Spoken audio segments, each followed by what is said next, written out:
Thursday afternoon. Once again, Frank Rock, House of Orange Sports Channel. I just want to get you up to date with a little bit of Lady Vols news that broke this afternoon. Before I get into that, of course, I guess within the last 30 minutes to an hour, I released a video talking about David Sanders Jr., the highly touted, top five, pretty much consensus top five offensive tackle out of Charlotte, will be visiting Tennessee unofficially this weekend, which will make the third time for the 8-6 Live recruiting event this weekend. Of course, Tennessee baseball, as I come up, Kentucky was in the ninth with a 9-5 lead over Arkansas. So Tennessee should get started sometime around 2 o'clock here today against Texas A&M. The plan of now is to have a little bit of a live show afterward. We'll kind of see how things go, as I am planning on heading down to watch ETSU playing Greenville in the Southern Conference tournament this evening. So we'll kind of see how weather affects with that. But anyhow, let's get right into this thing. You're tuning in for Lady Vols News, not rambling. Kim Caldwell adds a fifth assistant coach to her staff today. Lexi Barrier is the name. So a little bit about her. I'm going to share my screen here, and we'll kind of look at this together as it was announced on utsports.com. We'll talk a little bit about Lexi Barrier. Who... I guess the first question is, does this complete the staff? It seems that they have pretty much all that they need in place. Is there any more possible support members or anything in place? But who is Lexi Barrier? Well, let's answer that on here. So, came from she's a former assistant at James Madison University. As you can see here, joins Roman Tubner, Gabe Lazo, Jenna Burdett, Angel Reiser, as well as the director of the women's basketball sport performance, Nolan Harvath.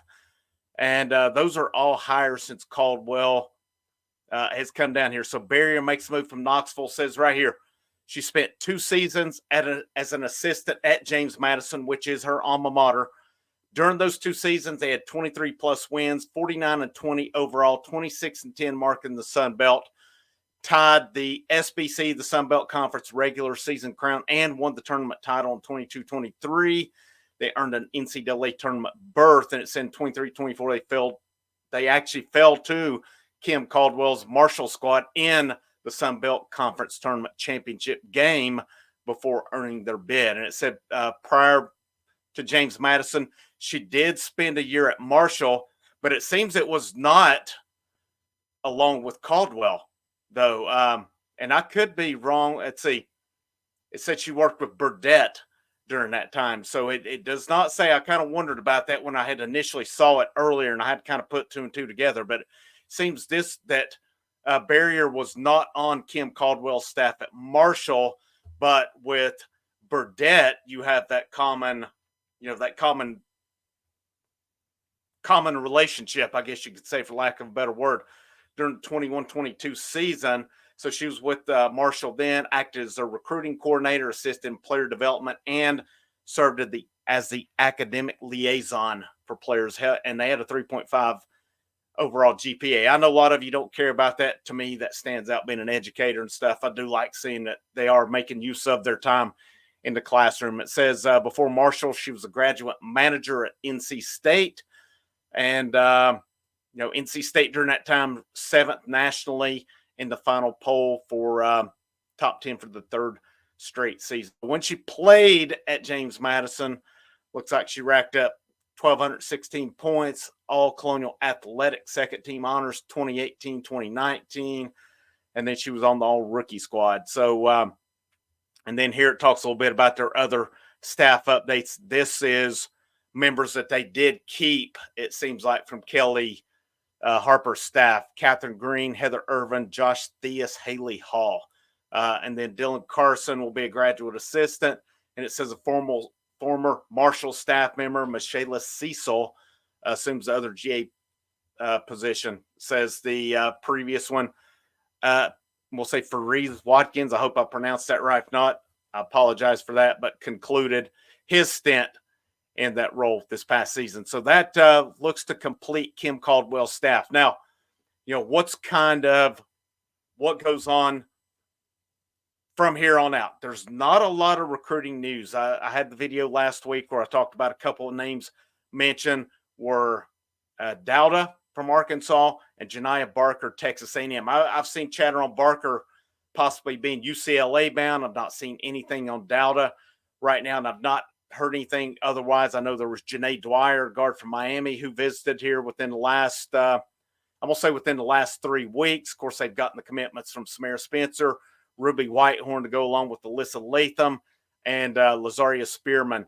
from Miami. So 4 nice pickups to go along with what they have coming back. So the Lady Vols, they do have 2 spots remaining on their roster. Do they choose to fill them? Do they choose to carry them over? How do they address that moving forward? I think, as far as I'm known, they're still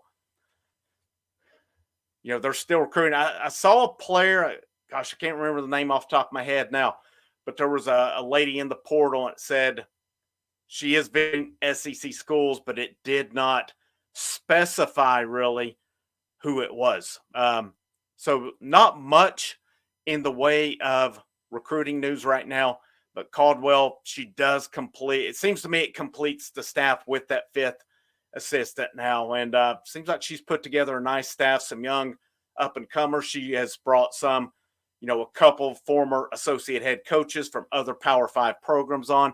I think what Kim Caldwell's doing is a pretty nice job so far. Now, obviously, a lot of it's going to be in the results, but the team that she's inherited and that she's recruited some of these players back, also getting these players out of the portal, I think sets Kim Caldwell up nicely for a first season. Now, how does her style translate to the SEC? We can always assume it, but we don't know until we actually see it. But I think it is a style that will be nice to see in Knoxville, one that hopefully will yield results in the immediate future.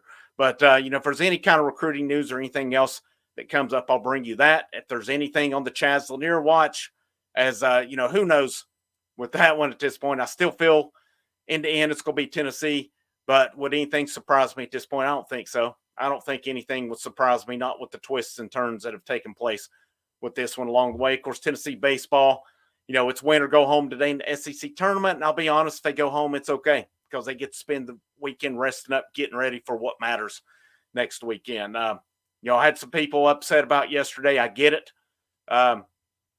This is what I thought was the plan going in, and I didn't have a problem with it. They did what they need. My only problem I had yesterday, I don't know that Nate Snead should have went a 3rd inning, and that ended up biting them. But as far as seeing those other guys, those young guys, it was good to see them and see what they had against a Power 5 lineup, a lineup that's an NCAA tournament team. Vanderbilt will be in at this point. I don't think any doubt about that. But my name's Frank Rock.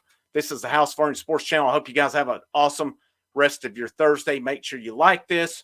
If you like the content, share it out. Get other people maybe who've not discovered the channel that they'll check it out, and hopefully they'll like that content as well. And if you like the content and you haven't already, I hope you'll subscribe and to get updates on that as well. But have a great rest of your evening. And last but most certainly not least, go Lady Vols.